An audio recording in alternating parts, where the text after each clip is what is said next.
In this masterclass, we'll have a chance to start to think about how to go about developing your story and doing your initial research. We'll explore the best way to develop both the written and the digital cases together. How can we make sure that they complement each other, add to each other, rather than get in each other's way or repeat the same old points? Despite the many differences between video and written case studies, they're united by certain core elements. These include the need to have strong stories, to get access, and also to do basic research before you go off to do your first interviews. In this class, we'll explore the story development process for creating together both a video and written case. While both are different, they will share a basic body of research and knowledge about a certain issue. And also certain storytelling rules will apply to both products. The main difference will be that for the video case, certain constraints regarding actually having to get access and film certain locations will have to be met. To make sense of all the information you gather, we'll explore the classic approach to storytelling, originally developed for theater. Classic storytelling strategies can help you organize any presentation, including written and video case studies. We'll start by presenting the philosopher Aristotle's narrative arc. Then we'll explain the need for focus.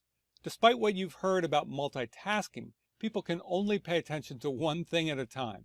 So, to connect with your audience, you need to explore one concept at a time. Finally, we'll look at the role of conflict and difference. People are activated when they see ideas clash or when they encounter something different, something surprising. When you develop your story, you need to figure out your focus. What's your topic? Do you want to explore youth participation in elections, or the use of big data in city governance, or the importance of socially desirable investing? But the story goes beyond a topic. It's about a journey.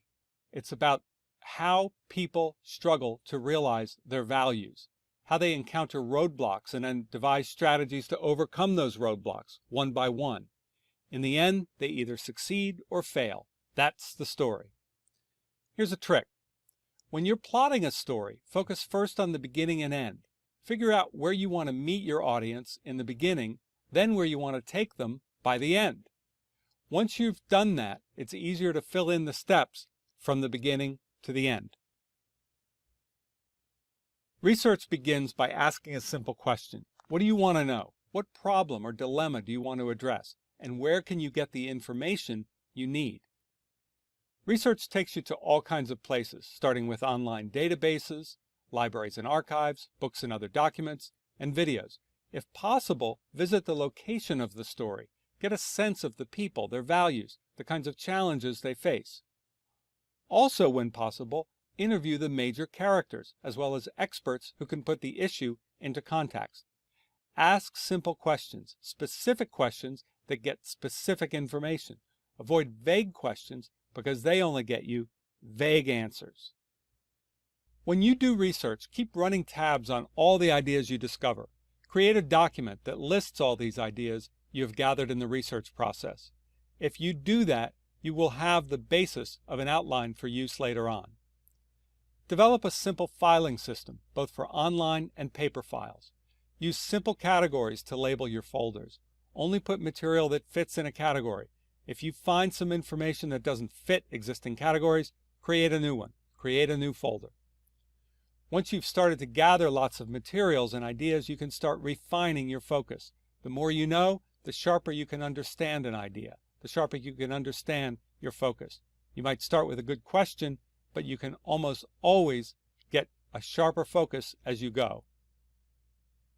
Undergirding great case studies, both digital and paper cases, is narrative. The Greek philosopher Aristotle laid out the elements of drama in his masterwork, The Poetics, 2,500 years ago. Aristotle taught that a story should be complete and whole, with all of the moments of the story relating to each other. The story must also be logical. You need to convey what causes what. It's great to have surprises along the way. That amps up the excitement and the intrigue, but those surprises have to make sense in the larger scheme of things. Aristotle explained that all drama fits a three-part format. In part one, we meet the protagonist and a few other characters, and learn about their community, values, and ordinary concerns. In Part 2, we see the characters taking on a challenge. They deal with the challenge in steps, from the easiest to the hardest aspects of the challenge. With each step, we explore more complex or difficult aspects of the problem. Then, in Part 3, the characters resolve the issue. Except, in case studies, it's often best to leave the resolution open. After all, you want your students to make sense of the case. You don't want to tell them what to think. You want them to debate the best way to end the story. Always stay focused. Always be able to express your ideas in a quick sentence. Look at the list of bestsellers in the New York Times Book Review. See how each description is short and direct and also gives the essence of the work. When you don't focus, your mind gets scattered. So always try to distill the point of every case study and every section in the case study into a clear, compelling idea. At the center of narrative is conflict. All our lives we confront difficult choices with family and friends, professional colleagues, neighbors, and others. In the best case scenario, these conflicts force us to learn about ourselves and the world and to do things better. Stories also show people with different interests and values. How people manage these differences and make hard decisions determines the essence of the story.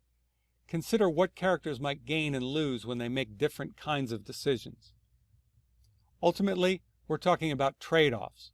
Whether you're an entrepreneur, a doctor, or a government official, or anything else, you need to take a series of tough choices. The case study teaches you how to weigh those choices. So together and in parallel with the process that Charlie's been describing of thinking about the core story in the written case, you're going to want to think about your video case. This will happen during the research process. You'll be thinking a lot about what can you actually see? Who can you actually talk to? These are going to be key issues in planning your video case. You're going to want to think about how can you imagine your film as a visual story? What visual sequences might tell the story? Is there something that someone does or an event that will be happening that you could film that would be a great way to illustrate the issues at hand? And you have to think about actions that you could cover. Action is great for a documentary, and perhaps there are actions that are happening that you can anticipate, that you could plan to film that will help you tell your story.